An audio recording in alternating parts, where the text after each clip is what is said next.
Hello and welcome back to English for You. I'm Seb. I'm Chickling. And we are still talking about Dumpling, that wonderful book that we have been looking at over the last 2 days.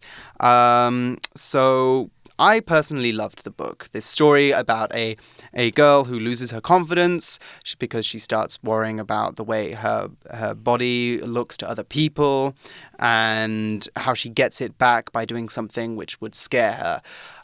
So, Chicklin, what did you like most about the book? I like the ending a lot because when I learned that she didn't win the competition, I'm like, this is not a good ending to the story. But then I figured that, well, this might be a very good way to end the story because you're trying to, because when we learn that, we know that even though we don't have to approve ourselves just because that people don't criticize us. Like, even when people don't like you, that doesn't matter. Because as long as we appreciate being ourselves, I think that's the most important thing. Yeah, so, it's important to feel comfortable in your own skin. Yeah, so I like the ending a lot. Yes. Yeah, I like the ending too. And I think it has a very good message as well. You know. Like when people, they can relate, like maybe there are a lot of people in the world that's like her. Yes, exactly. Because I think a lot of people probably deal with body image issues. They might think that they're too fat. They might think that they're too skinny. And I don't think society helps, you know. Society is always telling us we need to look a certain way. So I think it's wonderful that we have a story like this to talk about. And talk about is what we are going to do for the rest of the episode. So let's get started. Reading.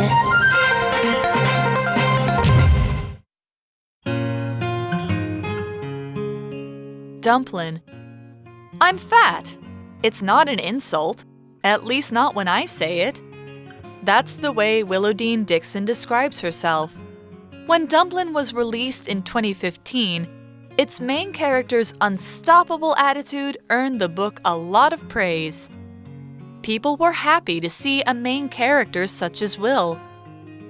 Though she's overweight, she only struggles with accepting her body image. She doesn't try to change it. What's more, her problems aren't caused by how people expect her to be. Instead, they come from her worries about what people might think when they see a plus-size girl with someone like Beau. The book makes an important point about the damage traditional beauty standards can cause, but that isn't its main message. This is likely why Will doesn't win the beauty pageant. Some readers might be frustrated by this ending. Others will see it differently, though. That's because Dumpling isn't about winning or losing a competition. It's about how we can succeed when we face our demons and surround ourselves with friends who see our true beauty.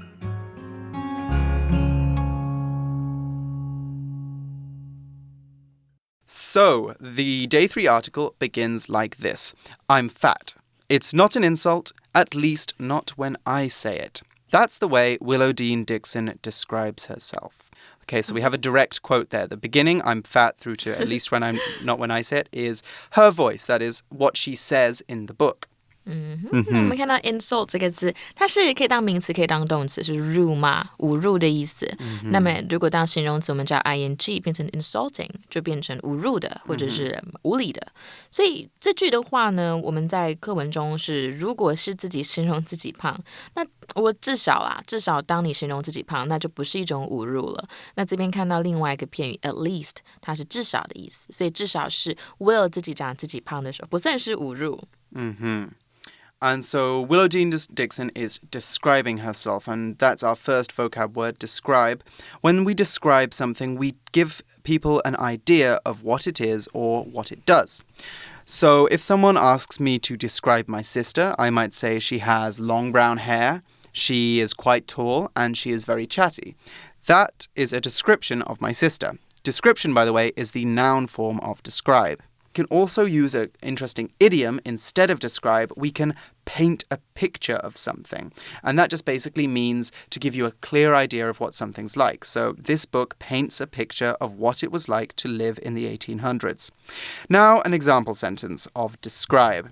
Robert described what it was like arriving in Taiwan for the first time. 好，那我们看一下 describe 这个动词，它是描述的意思。所以呢，如果把某人描述成某件事情或某个物品，可以说 to describe somebody or someone as something。所以我们就可以说 He has been described as a genius. 他一直以来都被形容为一名天才。那么看到呢，describe 我们都会用成动词嘛，那么它的名词就是 description。那 beyond description 就是一个片语，我们常讲的。So if something is beyond description, you cannot describe it accurately because of its great quality or level.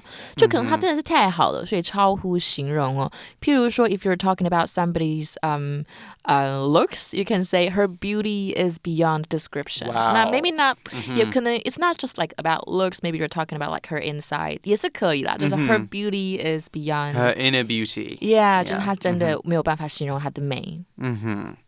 So when Dumpling was released in 2015, its main character's unstoppable attitude earned the book a lot of praise. Now, quickly looking at that phrase at the end of the sentence, earn the book a lot of praise, we're saying that it made the book very popular. It made people compliment the book and like the book a lot. When you earn praise, you get people to like you, you get people's appreciation, and people, applaud you for what you're doing.Yeah, 就是代表你这个书，大家都很喜欢这本书的意思。那么 stop， 我们这边看到 unstoppable， 它从 stop 这个字来的嘛，所以我们看到 un 就是有无法的意思，所以 unstop 加上 able 加起来变 unstoppable， 会变成无法制止的、不可以阻挡的意思。So if something is unstoppable, you can't stop it.So what was unstoppable? Well, her attitude was unstoppable. Her unstoppable attitude. Now, attitude is a noun, and someone's attitude is the general feelings they have towards everything and the way they behave. Think about a student. A student with a hard-working attitude does their homework, answers questions in class, and does well in tests. We could also say that this student has a good attitude.A student with a lazy attitude, though, doesn't care about their performance, doesn't do their homework, and ignores the teacher. A student like this has a bad attitude. We can also give someone attitude as well, and when you give someone attitude, you are rude or you are moody towards them. So you might actually tell someone, don't give me that attitude, don't be so rude to me or don't talk to me like that.So we have an example sentence now for attitude. Ben's boss told him one of the reasons he wasn't getting a raise was his poor attitude toward his work. So Ben was probably a little bit lazy or he wasn't doing his work very well. I see. 好，那看到 attitude 就是态度的意思，它是一个名词。那对什么什么有好或不好的态度，就像老师刚刚有提到 to have a good or bad attitude towards or to some things. For instance, we should start each day with a positive attitude. 就是我们每天一天的开始呢，我们要一个正向的态度去迎接。那 when somebody has like confidence, 就可能你可以我们中文可以直接说这个人好有态度，代表 like means she or he is so confident.Right. And Will's confident attitude was what made the book so popular. Yeah. People were happy to see a main character such as Will. And I think that's not only because she is a plus size, a bigger main character, but also because she is very confident despite that. 对，所以其实大家呢，读者们很喜欢看到像是 Will 这样的角色。And next, the article says, though she's overweight, she only struggles with accepting her body image. 那么 overweight 我们顺便说一下 overweight 就是超过体重嘛，所以就是人过重、超重的。比起 fat 是比较礼貌的用词。Right, we've used a lot of different words at this point to mean somebody who is a little bit bigger. We've said fat, we've said overweight, we've said plus size, and we've said bigger. So yes, as Chikulin was just saying, fat is the rudest way of saying it. It normally has a very negative meaning, and we don't really call people fat ever. Yeah, we can say, don't say the F word. Right, yeah. Not the F word. Well, there's a different F word, But yes, we don't call people fat. Yeah. Overweight is more of a neutral one. It's not positive, but your doctor might talk about avoiding being overweight. It means that it's probably not healthy for you to be that way. You can call somebody obese. Like, right, obese is even more. Even more, yeah. 过重,超级重, 对. But one new very popular word in the UK and the US now is plus size. And that doesn't necessarily mean someone who is fat. It just means somebody whose body shape is a little bit bigger or curvier or rounder than the kinds of bodies that we're used to seeing in TV and in movies. So plus size is a very good, if you want to talk about someone who has that body shape and you want to show your appreciation for them, plus size is a very good word to use. So going back to our article, that was quite a tangent. We have another vocab word, and that word is image. Image is a noun, and there are lots of ways we can use the word image. But in the article, what we are talking about is a picture in our mind or the way we see something. So, for example, this is our example sentence. Ellen has a clear image in her mind of what she wants her wedding day to be like. She can imagine it very well. She can see what she wants. She has a clear image in her mind. However, there are other ways we can use image too. You might remember some of them from our other magazines. For example, image can mean a picture of something that you see. So there were images of kings and queens throughout the castle. There were pictures of kings and queens throughout the castle. That was in our September issue. Or image can also mean the public's opinion of a person or thing. This politician has a very poor public image. This, people don't like him. The way he is seen by people is not very good. Or we can talk about body image, which we've been talking about a lot, and that is the way we see our bodies. If we're happy with the way we look, or if we're not happy with the way we look. If we're happy, we have good body image, and if we are not happy, we have bad body image. 好，那我们看一下 image 这一个字，这边是一个名词啊，它是意象、形象的意思。所以if you talk about somebody as image conscious, like as an image conscious person, 就是他可能会太在意别人的想法，反正就是他会很怕别人觉得他不好，所以呢，他就会想要试着要达到别人的标准，一个期待。So when somebody is image conscious, they try to dress and behave in a way that people will admire.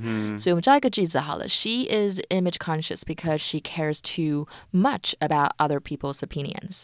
那么呢 ，image 这一个字有另外一个片语，大家可以参考一下 ，be the living image of somebody， 这就是跟谁一模一样，或者是什么东西的翻版。For example, she is the living image of her mom. 她跟她妈一模一样。And sometimes in the UK, we can also say she is the spitting image. Yeah. Oh, yeah, spitting image. Yeah. So someone who looks exactly like someone else. Yeah. Anyway, we're going back to the article. We learned a lot of words in that last sentence.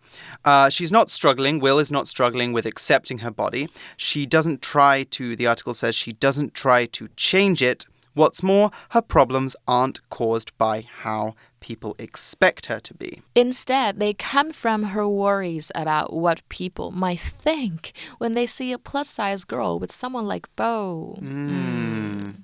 So we saw that word plus size again, didn't we? 对，刚刚老师有提到 plus size， 它大尺码的加码的意思。那常搭配衣服或者是人使用，像是 plus size jeans， 就是大尺码的牛仔裤。那么课文里面的 plus size girl 就是用来形容人的身材比较丰腴，是比较正面，然后有礼貌的讲法。And now, today, there are a lot of plus-size models too, models who take photos for fashion magazines, who have different body shapes. So, next in the article, the book makes an important point about the damage traditional beauty standards can cause. Okay, so we saw a very useful word there, standard, which is a noun, and a standard is a type of unwritten rule that society decides about how something should be. The best example for a standard is the way we saw it in the article, beauty standard. Beauty standards are the ways that societies or cultures in general agree that people need to be in order to be beautiful. Beauty standards are almost always a bad thing because they tell people that they need to be a certain way in order to be attractive. And that doesn't let you feel comfortable in your own skin. If you were born a little bit too tall or a little bit too short, what are you going to do? You can't make yourself taller or shorter. No. You are the height that you are. So there are other kinds of standards as well, and not all of them are bad. We can talk about safety standards, and that is an agreed rule for how safe something should be or how much risk there should be in a particular activity. Living standards, which is just the general level quality of life that people have in certain places. And educational standards, so the level of education or the quality of education you should get at a certain school or in a certain place. So all of these have a common rule about a kind of an agreed rule, an agreed quality level for a certain thing. So here's an example sentence now which does not use beauty standards. Living standards in this city have improved a lot over the past 3 years. 好，那我们看一下 standard 这边是名词，是标准、水准的意思。所以水准之下，我们可以说 below standard。那么有达到水准 up to standard。所以譬如说 this piece of work is not up to standard， 代表呢这个作品是没有达到标准的。那么你也可以直接说 this piece of work is below standard， 也是水准之下。那么 standard 当形容词也是 OK 的譬如说 he refuses to pay more than the standard rate， 就代表他不想要付超过一般行情的价。那么这个书我们是有提到传统审美标准可能会造成的伤害。But, well, this isn't its main message. No, it's not. And this is likely why Will doesn't win the beauty pageant. 对，所以我们上一句呢的文章中 but that isn't its main message. 那我们再继续看往下 Some readers might be frustrated by this ending. Others will see it differently, though.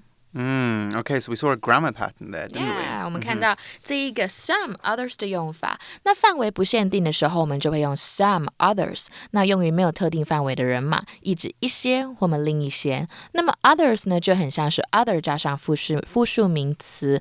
那这个句型呢，我们也可以用 some 怎么样 some 取代。那么若有第三类呢，则可以用 some others still others 句型来表示。那我们造一个句子。Some people prefer coffee, while others prefer tea. 好，那我们来讲一下范围限定要怎么说。我们就会说 some of 怎么样。The others 还会加一个 the others 用于特定范围的人或者是事物，意指呢其中一些或者是其余的意思。那么 the others 就很像是 the rest，指定是特定范围中剩余的部分。那我们再看另外一个例句。Some of the students in the classroom are chatting. The others are studying. So you're talking about like a specific group. 我们在讲一个范围的限定。那我们回到课文呢，就说有些读者可能会对结局感到 frustrated. What does it mean? Well, frustrated, I'm glad you asked, is an adjective. And when we are frustrated by something, it annoys us. A feeling of frustration, that's the noun, normally makes you annoyed, angry, upset, or sad. It's a little bit similar to the word that we learned bothered, when to bother something. When we're bothered, we're upset or annoyed. Well, we can be frustrated too. You might be frustrated because you tried to pass an exam, but you failed. Or you might be frustrated because someone isn't listening to you when you're talking to them. Now, there's a few idioms we can use to mean frustrated when we're using British English, which are quite common in the UK. One is to wind someone up, and when you wind someone up, you frustrate them, you annoy them, so they get more and more tense until they want to shout at you. You wind them up. And another one is you drive someone up the wall. Both of those mean to frustrate someone, to really annoy someone. Or, here's one you can use in the US, you drive someone crazy. So, now you know how to talk about how to annoy people with different idioms. Let's look at an example sentence for frustrated. I was very frustrated by the way Brenda spoke to me in front of the whole office yesterday. 好，那我们再看一下 frustrated 这一个形容词哦，它是懊恼的、受挫的、挫折的意思。那么如果把这个 ed 拿掉，加 ing， 就是变令人懊恼的，跟我们昨天讲的 touch 的用法是很像的。譬如说It's so frustrating that he doesn't listen to a word I say. 它能形容这件事情很 frustrating， 是令你 something that makes you frustrated. 那我们看到 frustrate 这一个动词啊，它是使谁谁受挫的意思。那我们再看另外一个例句。Most businesses can't afford to frustrate customers. 就商家其实承担不起去惹恼客户的。So why some people not frustrated with it? Well, the article says that's because dumpling isn't about winning or losing a competition. 那我们这边看到 competition 这一个名词，它是比赛、竞赛。那么这是这本课出现的就是选美比赛嘛。那么动词的时候，我们可以说 to compete with somebody， 就是与某人比赛或竞赛。So what is it about then if it's not about winning a competition? Well, it's about how we can succeed when we face our demons and surround ourselves with friends who see our true beauty. So we saw the word succeed there. Now, succeed is a verb, and when we succeed, we do very well at something. You succeed when you pass an exam. You succeed when you get into a good college. You succeed when you get a good job. All of these are examples of success, which is the noun form of succeed. Now, we've got an example sentence for succeed we can look at here. Ryan proved everyone wrong when he succeeded in starting his own business. Well done, Ryan.OK, 我们看一下 succeed 这个动词，它是成功有作为的，那么就是 to succeed in something or in doing something。刚刚老师的例句里面有出现这样子的用法。那么一样呢，形容词很常用 successful。Every successful writer has a drawer full of rejection letters. Very true, very true. 那么一样名词就是 success， 大家可以记一下。We also saw the interesting phrase face one's demons as well, which is our pocket phrase go for today. So we'll take a quick break and then be right back with our For You chat. Pocket phrase go!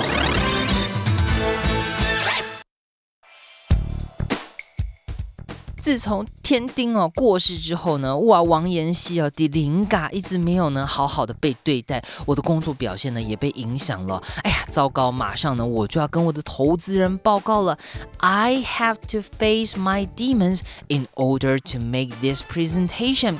哇，必须呢征服我的恐惧，打败我的心魔。Demon 呢这个字就是恶魔的意思，面对自己的恶魔 face one's demon 就是呢要面对自己的心魔，面对自己的恐惧，克服障碍，达成目标。这一句希望你也学起来咯。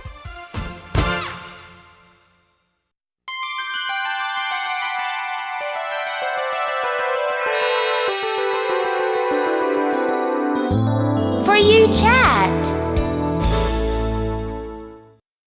So our For You chat question for today is, why do you think it's important that books and movies give us characters like Will? Explain your answer. What do you think? Oh, well, I am going to explain my answer. I think it's very important, especially for young adult books and movies and for kids' books and movies, because I think until very recently, we've always seen certain types of people in books and movies as the main character. You know, there's been plus-size people in movies, but they've always been, you know, the friend or the funny one or the bad character. You never see them as the center of the story. And if you do, it's about the fact that they're fat and trying to get thin or something like that. Yeah. So having a character like Will who is plus size and having a journey which is not about how she changed to fit everyone's expectations of her, I think is very encouraging for people who might not feel so confident about their own body because they don't fit in with what society expects.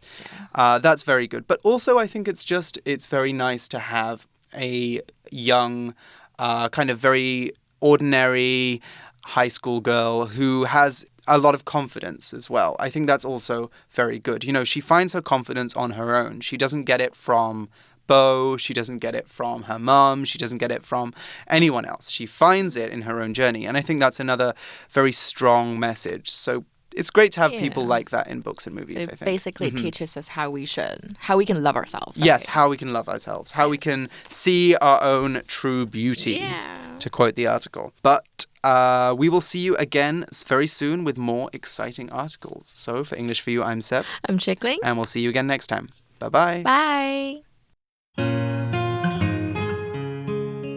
Dumpling. I'm fat. It's not an insult. At least not when I say it. That's the way Willowdean Dixon describes herself. When Dumpling was released in 2015, its main character's unstoppable attitude earned the book a lot of praise. People were happy to see a main character such as Will. Though she's overweight, she only struggles with accepting her body image. She doesn't try to change it. What's more, her problems aren't caused by how people expect her to be. Instead, They come from her worries about what people might think when they see a plus-size girl with someone like Beau. The book makes an important point about the damage traditional beauty standards can cause, but that isn't its main message. This is likely why Will doesn't win the beauty pageant. Some readers might be frustrated by this ending. Others will see it differently, though. That's because Dumplin' isn't about winning or losing a competition. It's about how we can succeed when we face our demons and surround ourselves with friends who see our true beauty.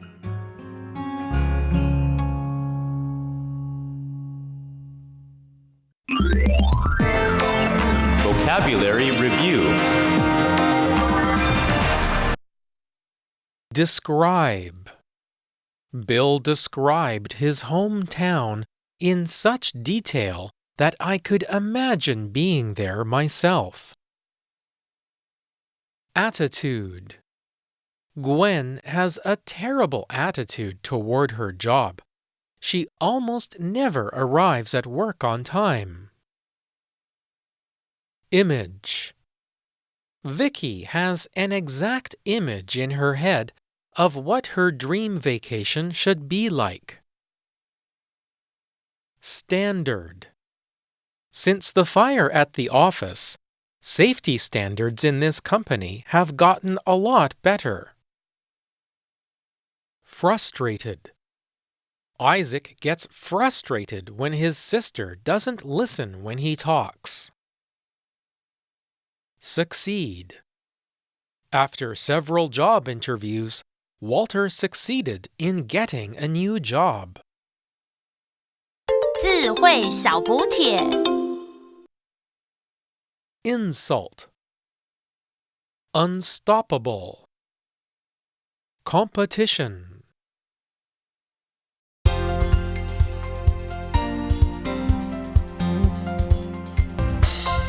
以上节目是由活用空中美语制作。活用空中美语杂志，请洽询全国各大书店。如欲索取试听教材，请来电02-2364-4000 02-2364-4000，或上网查询，网址是 www.english4u.net www.english4u.net